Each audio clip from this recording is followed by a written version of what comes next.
It is to fulfill these yearnings and demands that the federal government has now given attention to the Discrimination Against Persons with Disabilities Act 2018. The Act makes provisions for the protection of the rights of persons with disabilities in accordance with the United Nations Convention on the Rights of Persons with Disabilities and for related matters. Part 2 of the Act establishes the National Council for Persons with Disabilities, which must operate as a body corporate with perpetual succession, among other things. Part 6 of the document highlights specific rights and responsibilities for persons living with disability. In line with the UN Convention on the Rights of Persons with Disabilities, which Nigeria ratified in 2010, it stipulates that every state party to that convention must enact or domesticate that convention through an act of parliament. And that is just what Nigeria has done. But broadly speaking, as a legal instrument, the law on the rights of persons with disabilities in Nigeria, the National Disability Law as we all call it, is supposed to ensure that just like I told you about what inclusive development is, that everything government does mainstreams persons with disabilities. It mainstreams their needs, their aspirations, their interests, and, their participation, their inclusion. So in everything government does, from budgeting across all sectors, be it water resources, agri sector, transport, education, health, name it. Everything government does, even the social investment program of the current administration, everything that government does must provide for persons with disabilities. One of the basic provisions of the Act is access. And when we are talking access, that is, the persons with disability are given access to public buildings, access to participate like their counterparts in all the aspects of life in the society. Like now, there's a fine imposed on individual that deliberately denied persons with disability access to buildings, most of the public buildings. Corporate organizations are liable too. And there's what they call a transitory period. That we know we have some buildings that they have been erected before the bill became assented to. So they were given 5 years transition period to make sure that those buildings are accessible by persons with disability. We have employment quota of 5%, which were by public offices, including government. And we still have a host of other provisions that make special and specific provisions for persons living with disability, or to integrate them, to include them in the society. As it's well now, is to make special and specific provision for persons living with disability. That is, to equalize the opportunities with the other able person in the society. Prior to the enactment of the Act, what has been given to persons with disability has been based on the orientation and the perception of whoever that is in mantle of leadership.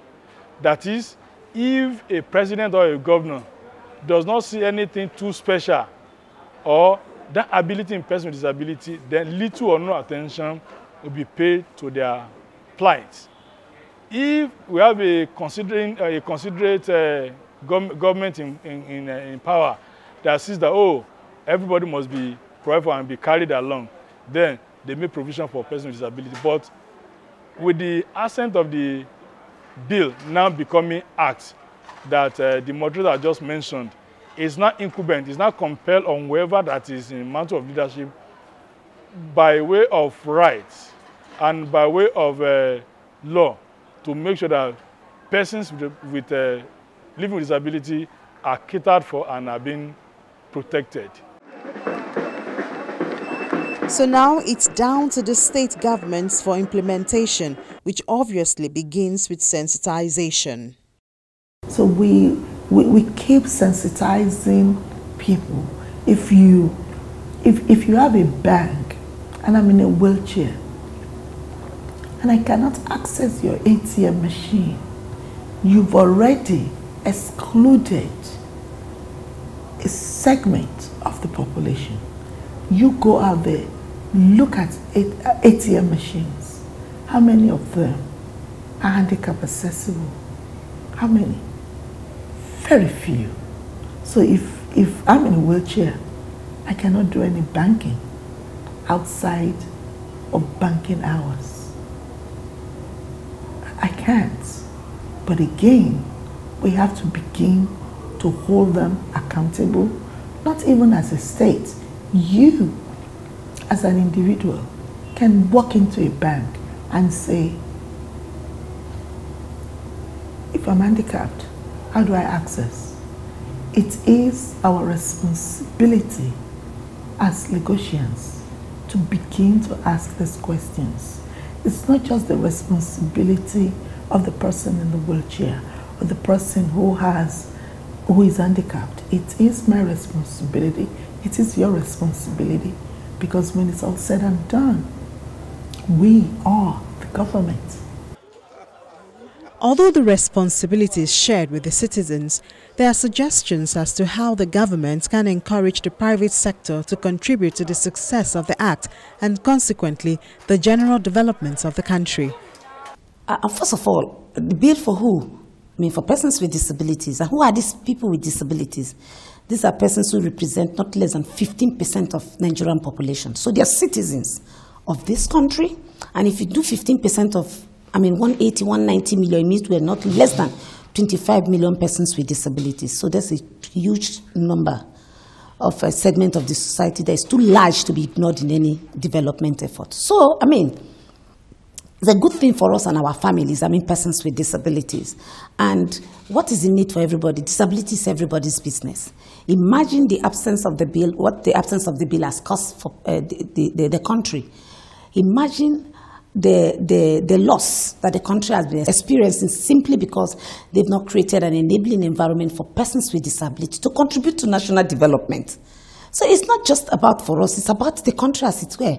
Now that we have a law in place, this law will attempt to remove those barriers that stop persons with disability from participating and contributing to national development. It's going to be adding to our GDP. It's going to be increased. So it's a good thing for everyone. The law in itself will not produce that 5%. So we are going to be having that, negotiation with employers and organizations, and elsewhere. I see that there are incentives to drive this. If I tell you, if you employ at least, if you have a workforce of 20, you must 20 persons, and 5% of that must be persons with disability. I bring some kind of incentives, like a tax waiver, and that will push people to, employing persons with disability. It's not going to be force. Remember, this is business. So this is going to come with some incentives, although it's a right to be gainfully employed, but it's not going to be like that kind of harsh approach. We are going to be working at some incentives and to helping those organizations get ready to employ persons with disabilities. It's going to work. It's absolutely going to work. Some companies are already doing that, at least as their corporate social responsibilities. So we are going to look from different angles to see how to incorporate persons with disability to work in a formal setting. After all, it's going to be good for all of us.